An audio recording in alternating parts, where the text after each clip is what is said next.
Welcome to the Simpler Business Podcast, where we talk about ways to do what you love and serve your people in a way that brings you income and freedom.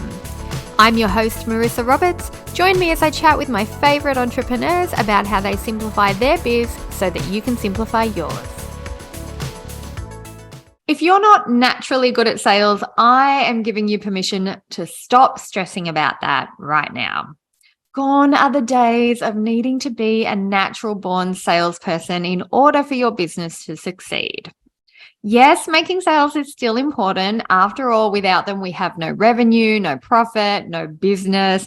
But you don't need to sell one-on-one anymore if you don't want to.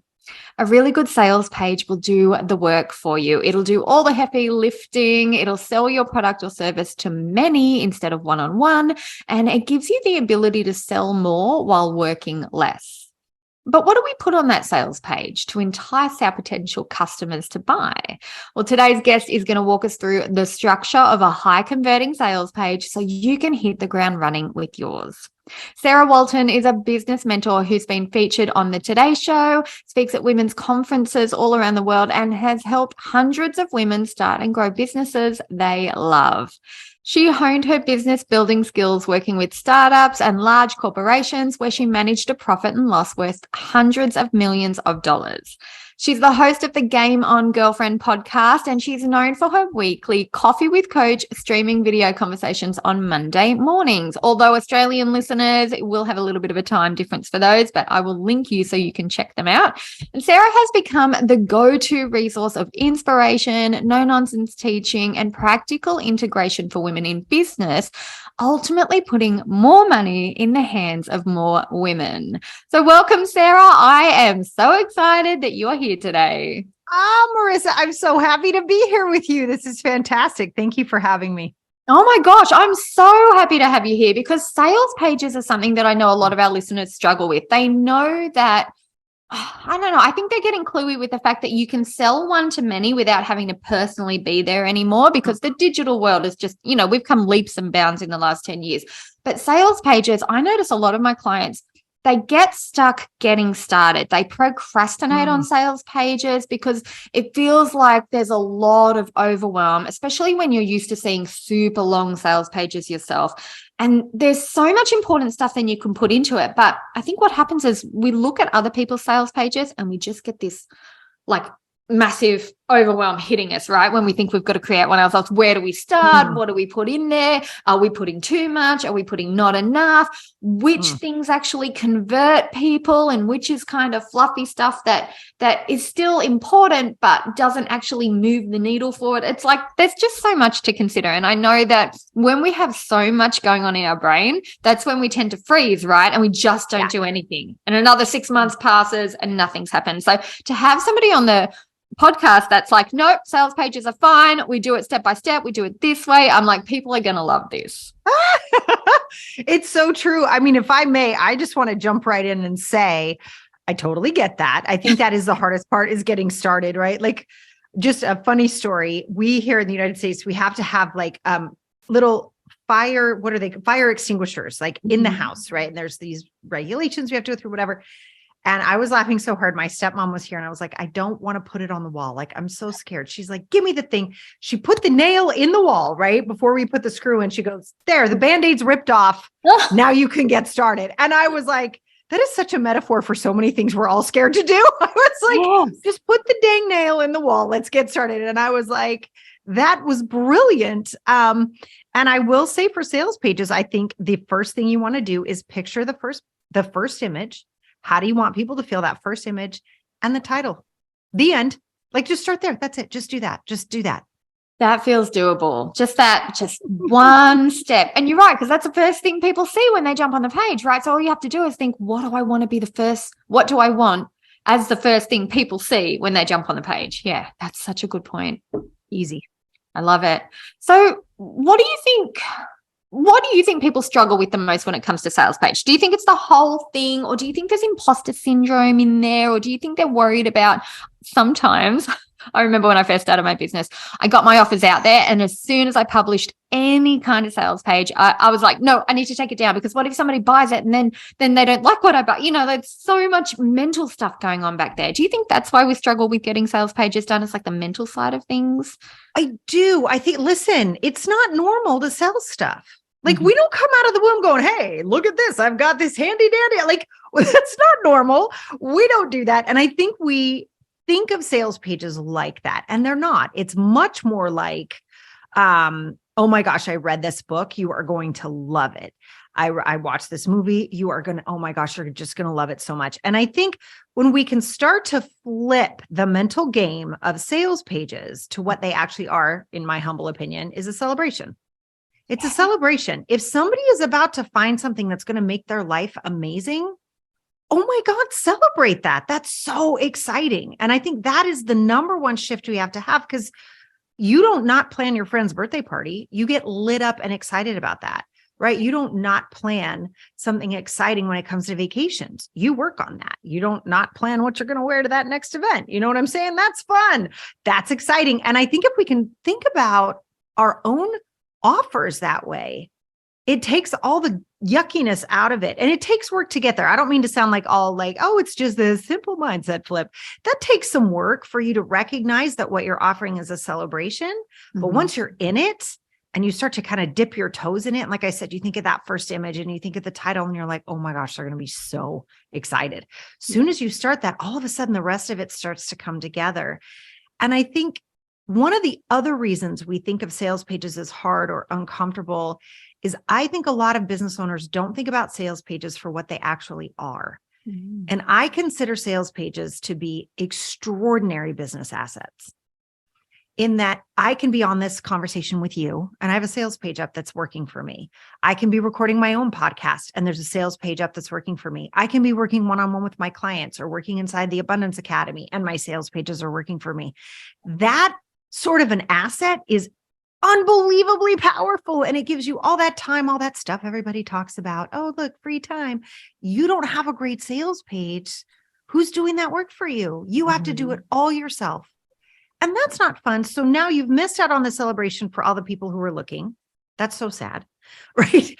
And you don't have that amazing asset out there for your business. And so I think if we can take, sort of the focus off of us, which is where imposter syndrome comes from. Like, oh, it's about me. What if I? It's not about us. It's about them. Soon as you flip that and you start to focus on that on a sales page, it's about what your business needs in that asset. And it's about what the potential customer needs to celebrate inside their own lives. Once we start looking at it like that, it's not so tough. Yeah, you're right. And it's funny when you said celebration, I think to all the times I've been excited about something, anything in my life, and I've told friends about it. Like, let's say I've gone and seen a really, really good movie. I'm on the phone to them, or I'm texting them saying, you need to watch this. It's so good. This is how I felt. This is why I loved it. And that's me selling somebody else's movie to my friends. So it's not actually the big job we think it is. It's really just sharing what's good about something and sharing how it's going to make something in their life better, right? I think that's kind of the, that's what's behind it. Yeah. And I think too, listen, I mean, my thing about imposter syndrome, honestly, like that whole thing is it's so, and God knows we all suffer from it. I know I don't mean this like finger pointing, but it's so egocentric. Yes. Right. It's all about us when we're worried about that kind of stuff, and I think too, okay, I lied. There's one more block that comes up to people for sales pages. And I love what you said about, oh no, what if somebody buys it? Then I have to actually do the thing. That's real. But it's also embarrassment. I think it's embarrassed being seen starting small. Yeah. Which is what so many people are embarrassed. Like, oh, I'm supposed to launch and have 50 million followers. It's like, who said that? Where you think those people didn't start with 20 people, 5 of which were, their aunts and uncles? Like, come on, everybody starts there. It's okay. So I think there's also that little bit of embarrassment in being seen starting small or not looking big enough. Again, all wrapped up in ego. And I'm not saying that to say that's bad. We just want to recognize that, because most people who started a business or really want to do something amazing is because you wanted to help other people. Yeah. And that's not ego driven. So don't let your sales page be ego driven. Exactly. And just because you don't have millions of followers doesn't mean you haven't been working in your field for the last 5, 10, 20 years. Doesn't mean Yeah. you haven't worked with clients before. Doesn't mean you haven't done something that puts you in the field of, yes, I know what I'm talking about. I know how to help people with this. So those numbers, you're right, they shouldn't play the big part that we usually play with them. So yeah, I think that's a really good point. Really interfere. And if you guys are listening and somebody's brain just went, but I am small. One of my favorite exercises, if that's happening to you, is actually figure out how many people you need to work with every year to hit your numbers. For me, I'm looking to the side because that's where my little vision board is over there, right? I need 80 humans in my business every year, 80. I don't need 50 million followers, nor do I necessarily want that because my message is very concentrated, but such a great exercise to do is figure out how much you want to make every year and how many human beings would you actually need in your life to cause that to happen. And all of a sudden creating an amazing sales page for those 80 people, right? Or 100 people, or if you have like a lower price point, like let's say 500 people in a year, that's really not that many human beings for you to run into. And then you create the sales page with love and excitement with those 500 people in mind. It gets so much easier. Yeah, you're right. That takes a lot of pressure off. It makes it seem a lot more doable. Yeah. All right. So let's talk about exactly what to put on the page then, because I know words. Oh my gosh. Words are the things people struggle with. How do I say it? What if I sound like everybody else? I don't want to look like I'm copying, but my thing helps in the same way this person's thing does. Or even just how do I talk in words that show somebody that I know what I'm doing? Like copy. Copy is the big thing I think people struggle with. Yeah. Have you got any tips on copy for us? Like things that you think should go in the sales page? Yeah. Yes, I do. I call it the big promise. That to me is so important. It's just the big promise, right? What is the offer and what's the promise, right? Like right now, you guys are going to laugh at me. I'm so excited. I bought one of those iRobot vacuum cleaners and I can hear it in the other room mapping. It's mapping my house, right? I'm dying. I'm like so happy right now. I'm dying, right? So like for me, the big promise is I don't have to freaking vacuum my house every day. That's the promise. Yeah. That's it. That's the promise. And I'm in. Right. So if you could sort of sit down, and my favorite question is, where is my favorite, most ideal, God, I could eat this client alive. I love them so much. Where are they right now? And what did they just think? Right. And a great example of this, I was working with one of my clients who is a nutritionist, and she really helps women lose weight without the insanity. And she said, where's your client right now? She said, oh, she just pulled her jeans up over that roll. And I was like, oh my gosh. I was like, that's such a great thing to put on the sales page. Did you just pull your jeans up over your belly? And she was like, that is the one comment everybody says. So that's kind of like what you're doing is you're starting to talk about the big promise, even if it sounds like it might be close to someone else's, or that kind of feeling you can have. If you can get down to what you would say to your best friend in that moment, in that very, very specific moment. Oh my gosh, did you just pull your jeans up over your stomach? Wouldn't it be great to never do that again? Oh, that's your big promise. Wouldn't that be amazing? Yeah, because then you're not salesperson, you're just person that gets it. Yep. Yeah, I love that. Yeah, and that takes, again, the fear is lifted, right? Because you're talking to a person. Yeah. It's not about what I can give. It's about what they want. Yeah. What they'll get. Yeah, that's exactly right. Wouldn't it be great to never do that again? And people go, yes. Oh my gosh, where do I sign? And it wasn't a trick. It's not like you weren't even being salesy. You were just creating something that wasn't possible right now. Now there's a new future possible. So it doesn't matter what you're selling or if it sounds like anybody else's. It just doesn't matter. If you are thinking about your person, and where they are right now, the big promise can fall out really fast. It's really quite simple because you go, oh, I can help you with that. Yeah. Oh my gosh, what would happen if I help them with that? Well, if I help them with that, they'll never have to do that again. So you can kind of walk yourself through what the big promise is without having to get too tricky or too wordy or like trying to find the thing. And and I think the other big mistake people make in copy is speaking, I want to say in lingo, right? Yes. So jargon. Yeah. And this idea actually comes from Marie Forleo's Copy Cure, whom I'm not an affiliate of this course, but I cannot recommend it enough. I've purchased every course known to man ever in the history of mankind. This is by far the best course out there, I think, for people in business. If you're really worried about sales pages, that sort of thing.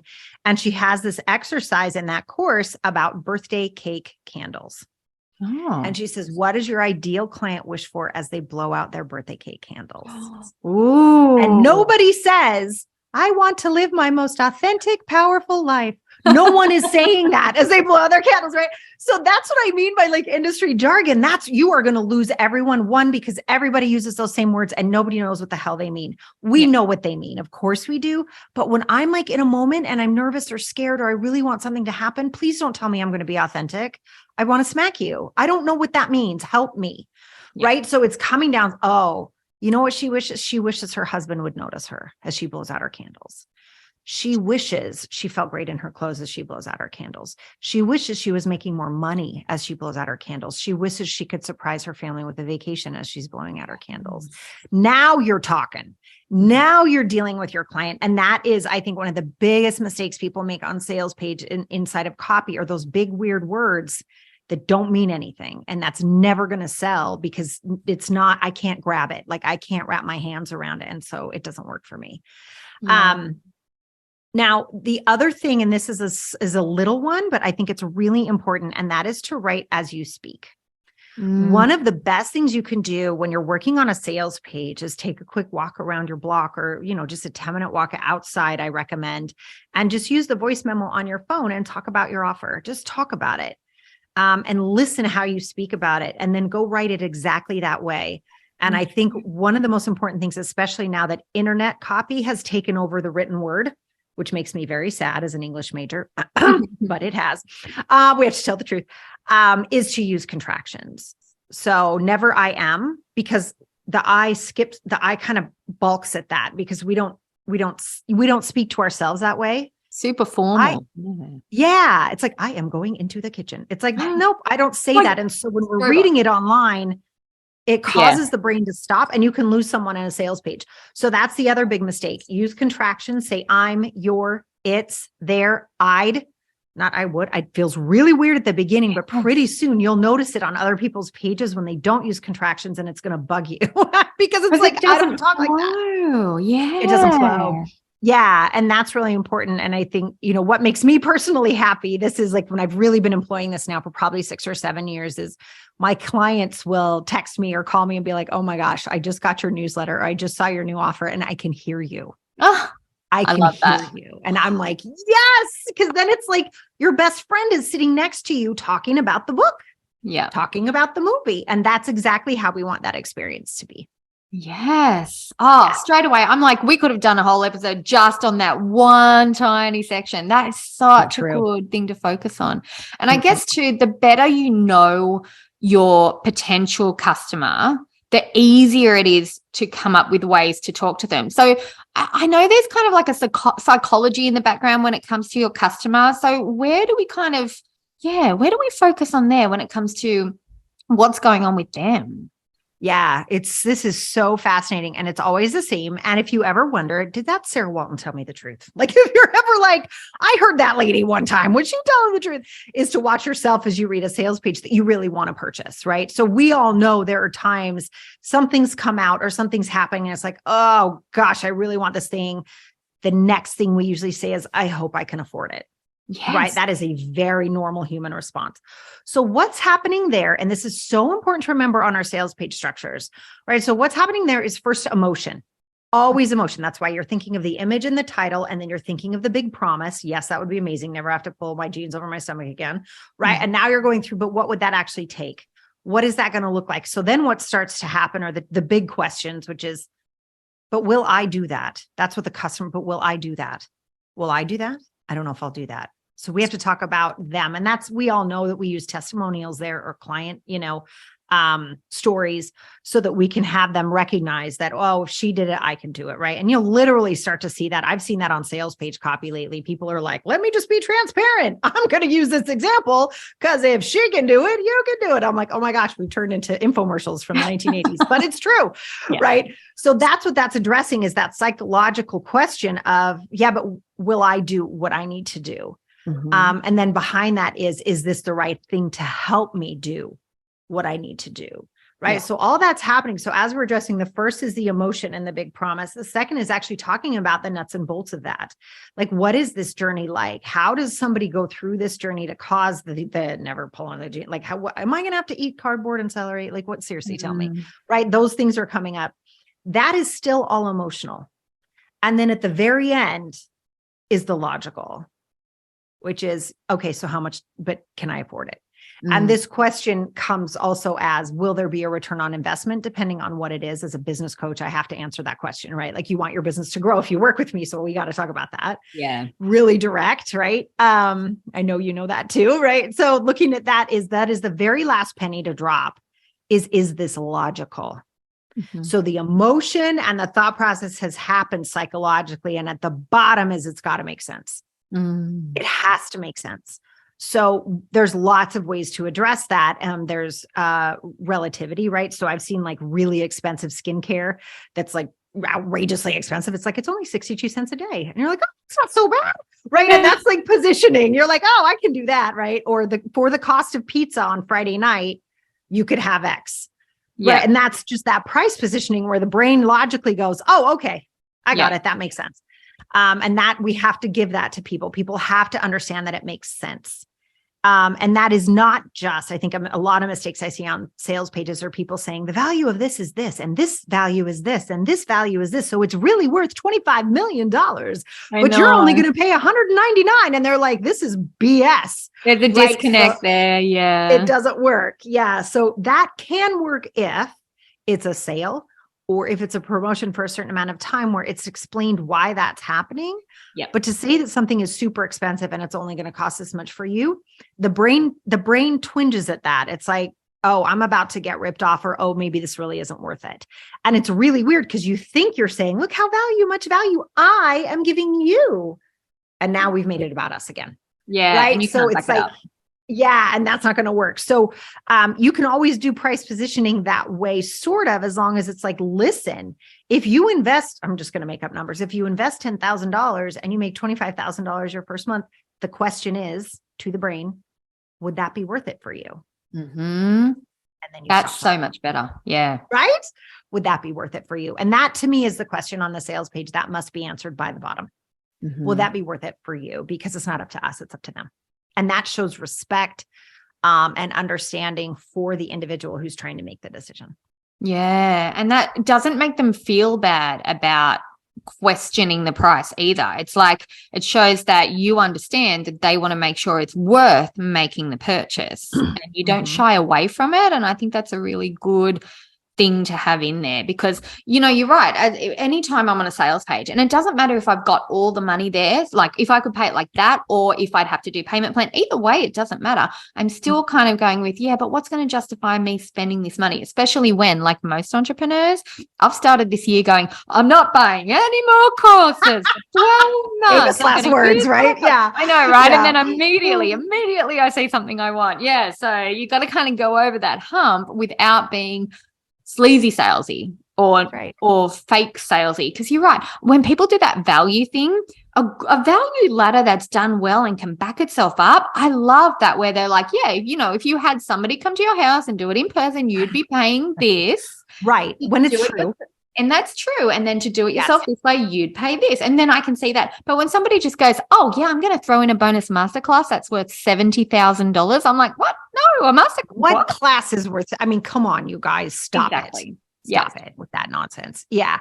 Yeah. And I think too, what the other thing that does that I just really, I mean, I say that, you know, my space is ethical sales. And that just makes my blood boil, is when people make stuff up to pressure people. And like, people are crying when they're buying stuff. That is the opposite. No, you want to how be it should feel. Yeah. Yeah, you should be. I mean, and the example I always give is like, you know, we have the discount shoe stores here called Payless shoe stores, right? I don't know if they're we do too. Yeah, you do. Okay. I'm like, I don't know how they're international. So we have Payless, right? And you can go there and buy a pair of heels and life is great. Probably $40, $30, $40, right? Great. No problem. Or you can go buy some Jimmy Choos for $600. They're both shoes. They're both shoes, right? But the experience of walking across the floor in Jimmy Choos versus the experience of walking across the floor in Payless shoes is very different, right? So different. That's what you want to create. That should be the feeling like, oh my gosh, I can't believe I just bought these. I'm so excited. That should be the feeling, not tears. Not, oh my God, I have to, because if I don't, what are you talking about? No course is going to make or break your life. Yeah. I cannot stand that. That is such a crock of hooey. So we don't ever want to do that to anyone. Let's respect the human beings who are, do you know how much courage it takes to read a sales page? I mean, if we're honest, it actually takes a lot of courage, right? Because people are like, I really want this. Oh my God. Like they're already going through this. It's like, can you respect the fact that they've spent time there? That they're like looking at this for themselves. And then you ask them, would it be worth it for you?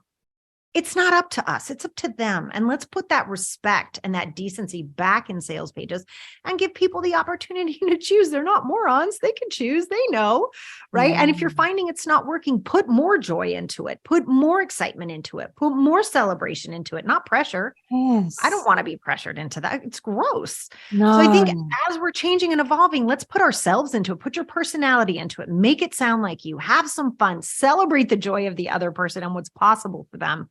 And get out of your own way. Like we don't matter. We're not in that part. Like let them do that for themselves. They're brilliant. They can do it. That explains why, as a consumer, I always gravitate to the sales pages that have that excited, high energy vibration, that good time. We're going to have fun with this. This is going to feel great feeling, as opposed to the sales pages that go, if you don't buy this, you are going to suffer. Like your life is going to be crap. That feeling on a sales page, I'm always like, no, I don't want to be in that energy. Who does? Yeah. Who does? Like it's not already hard enough, everything we're all doing. Like now we have to be told if we don't do what someone else says, we're even worse off. No, thank you. No, thank you. You can create a gap and bridge it in a good, fun way, in a way that makes me go, yes, I want that. I do want that. I've been thinking about that. That would feel good to me, as opposed to, well, this big like cavern of here's where you are now. And if you don't take action, everyone's going to die and you're going to be depressed forever and you're going to be broke and live on the street. Like that's nothing. Maybe it's true, but it doesn't feel good. I'm not going to action that even if I buy it. I'm just going to buy it because I feel really bad if I don't. Yeah. Yeah. And is that how you want people to think about your brand and your business? Is I feel really bad. That's why I'm here. Ew. Exactly. No, I want the online version of people who go, I want to hang out with you because I love being around you and you inspire me and you motivate me and you show me ways to do things that feel good. That's what I want. I want the online version of that. Yeah, absolutely. And we deserve it. We all deserve that. As that is what life is about, right? When you're really growing and challenging yourself and expanding and trying something new, it is exciting. Yeah. And it should be celebrated because that's what makes humanity amazing, is when we stretch ourselves. So let's talk about that, right? Let's make that amazing. Yeah. Yes. All right. So what about when you're talking about your offer? If you're doing a product or a program or a coaching package or something that people can tangibly touch, here's where I find a lot of people get stuck. They'll talk about what is in their thing. Like there are 6 videos and stuff like that. And I'm like, I don't care how many videos are in there. Sometimes it might seem like there's too much stuff in there and then I don't want to buy it because I have to work too hard. What are your thoughts on the things that are in there as opposed to how my life is going to change for the better when you're talking on a sales page? Yeah. I mean, you already said it. Nobody cares. We care. We care because we have to do all the work to create it. Nobody cares. Nobody cares. They do not care. I mean, what do they need to know, right? What do people actually need to know as far as features versus results, right? So the results are the big promise. We hit that first. We talk about that because that's why we're doing what we're doing, is to give that to the world, right? Yeah. And that has people go, yes, please. Thank you so much. And then what do they need to know in order to make sure it's right? They probably need to know timing. Right? They probably need to know if there are specific calls at specific times. They might need to know how much time it's going to take each week. Right? Yeah. That's practical. They're going to need to know how much it costs. They're probably going to need to know your refund policy. And outside of that, they don't care. They do not care. Right? Because if they want the result, they're going to do what it takes. They've already answered that question. Remember, they were like, oh, will I do this? And that's when you talk about all the people who've done it. Right? Or if you're just starting out, you did it, right? Or you did this with a friend and they gave you a testimonial. It's possible. It's been done. This is doable. This person's just like you, right? So that's already kind of been handled. And so at this point, nobody cares. I love everybody listening.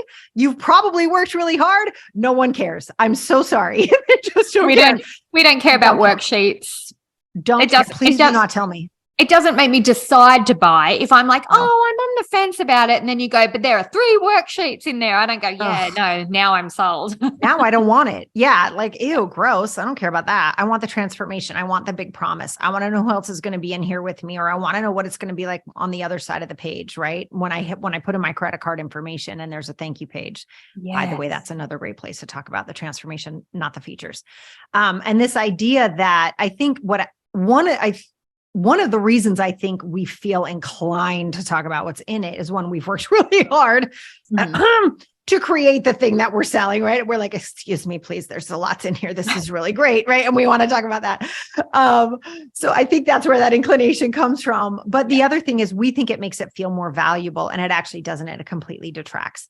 So you want to think about it kind of like a car, right? I don't care how many horse, whatever, I don't even know what that means. You know what I care about? I care about whether or not the steering wheel is heated, because I'm always cold.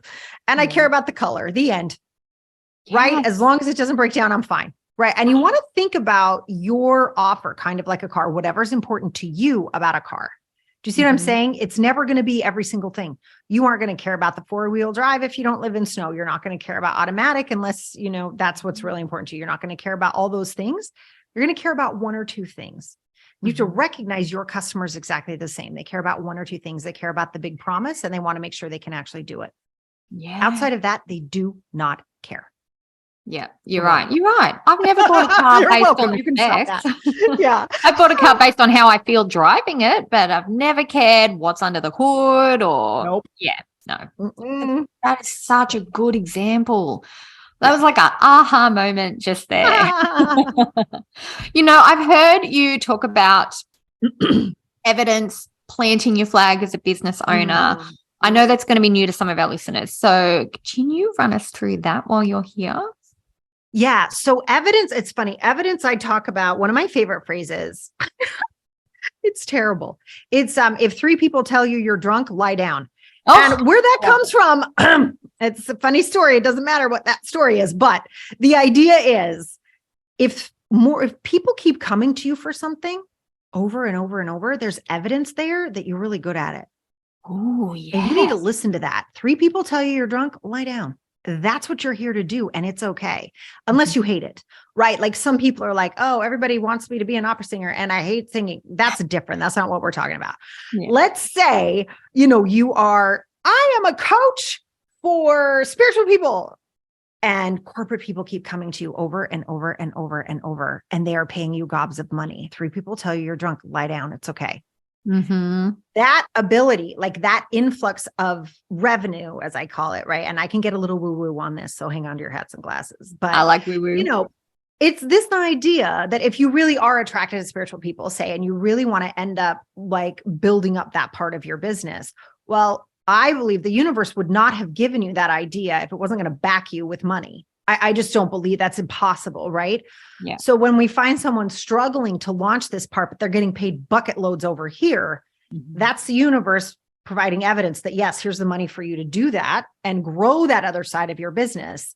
But this is what you're good at. This is where people are finding value. You can take that value and add it more into what you want to end up doing in the future, but don't be afraid to do this now.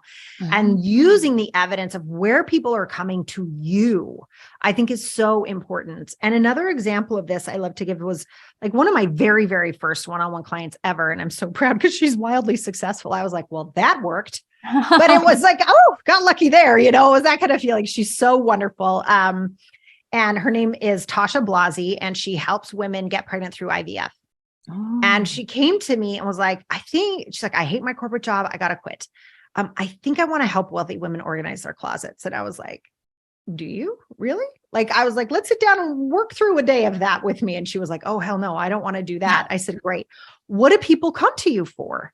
And she said, well, it took 2 rounds of IVF to have my firstborn and then another 8 to have my second. So I've been through 10 rounds and I'm like, my jaw's on the floor, right? She's like, oh, women call me from all over the country to ask me what to expect. What is it like? How do I not make the shots hurt? How do I deal with the 2 weeks between the implantation and the pregnancy test without losing my freaking mind? And the stress is bad, like all this stuff. And so I looked at her, I said, what else have you done in your life? And she said, well, I was a biology teacher. I'm like, well, and There she's you go. gorgeous. Right? I was like, have you ever been on video? Her sister's in TV. I was like, okay, here's what we're going to do. I said, how about we create a course where you teach women how to get pregnant through IVF? I said, what's your success rate? She said, 100%. I said, I'm sorry, what? She said, every woman I talk to gets pregnant. I'm like, okay. Right. And then we had to have a conversation. She's like, well, I can't charge for this. I'm like, oh my God. I go, how much is a round of IVF? And I forget the number. It was outrageous, right? It's unbelievably expensive. I said, if you save them from 3 extra rounds, yes, you're saving them tens of thousands of, right?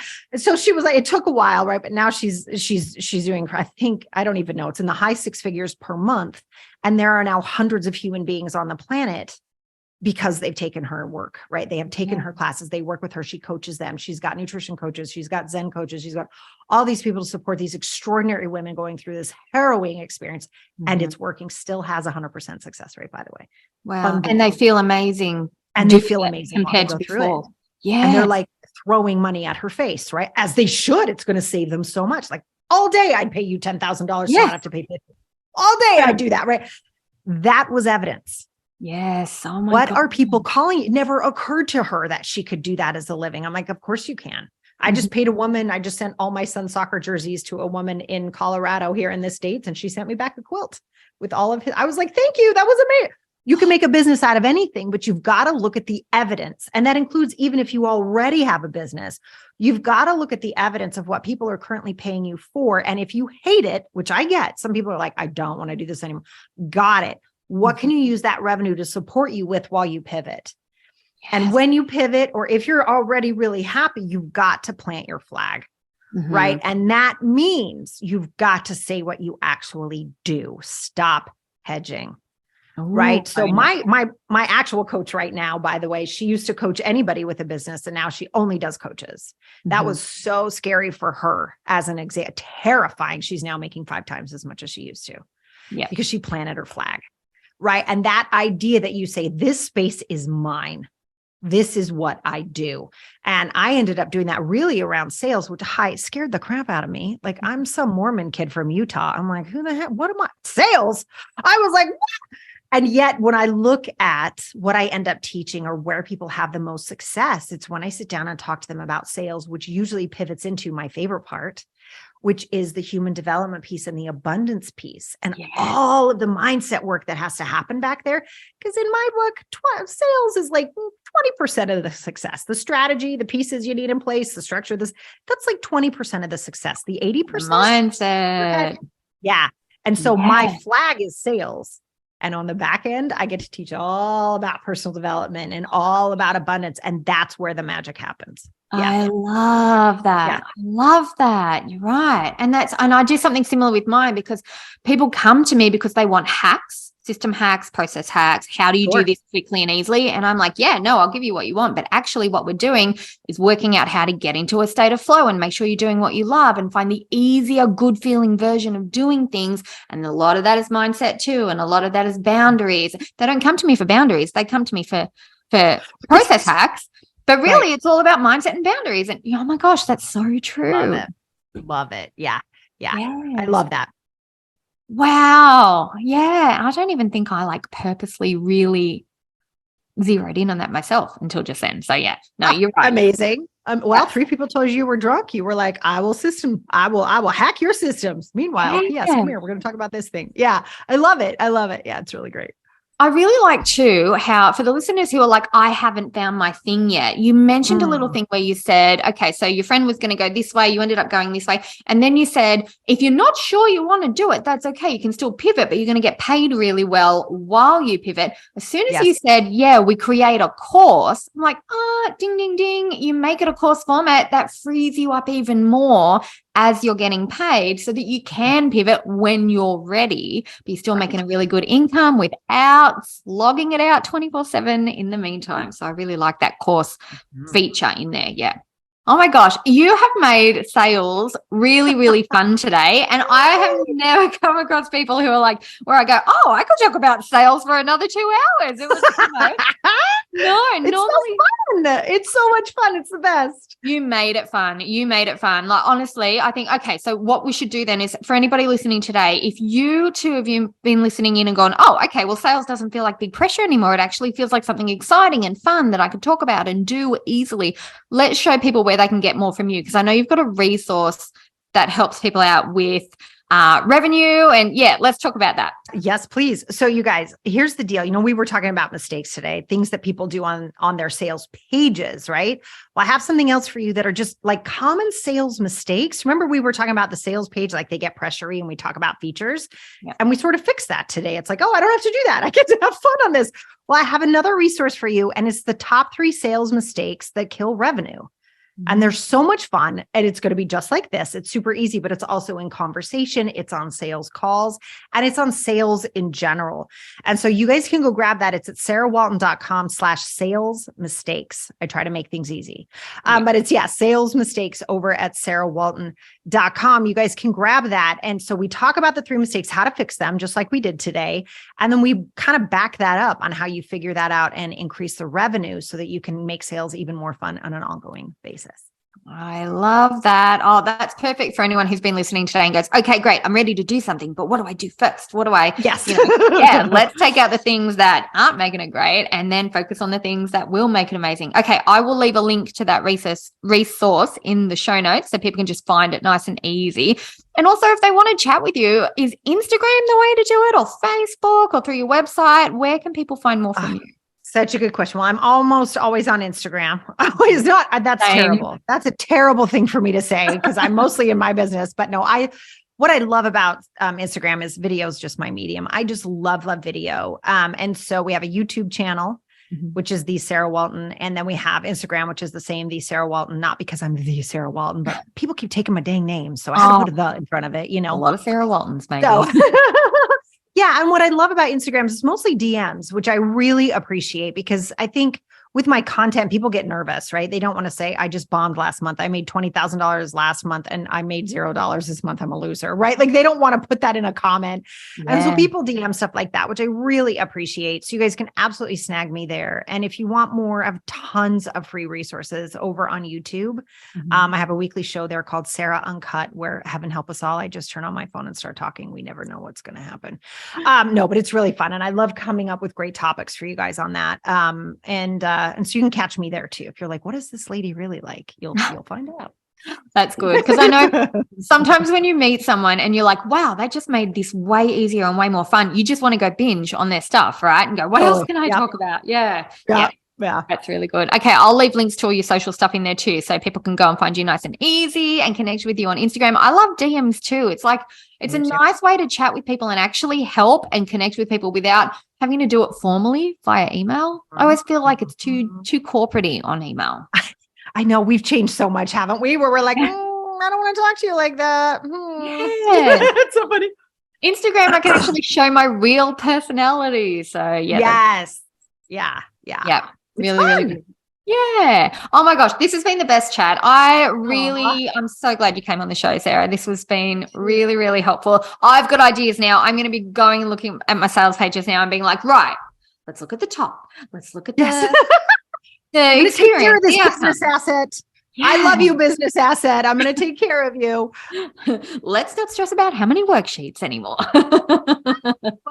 It's going to be so good. This has been awesome. All right, cool. Well, everybody out there, I hope you have enjoyed listening to our conversation as much as we have enjoyed having it. Let us know on Instagram what your thoughts are about the episode. You can find Sarah. I'll leave a link to Sarah. I'll leave a link to me as well. And also you can go ahead and leave a review for the podcast on Apple Podcasts. I think you can do it on Spotify now too, because we want to know, are we talking about topics that you love? Are we talking about the things that you are wanting to learn about? If you have an idea on what you want us to cover, just let us know. Happy to help anytime. Okay, so I will see you all in the next episode. I hope you enjoyed this episode of the Simpler Business Podcast. If you did, please subscribe, rate, and review us on Apple Podcasts. There's a link in the show notes to make it nice and easy for you, just the way we like it. If you're ready to simplify and scale your business, you can get started with my free audio class at marissaroberts.com. See you next time.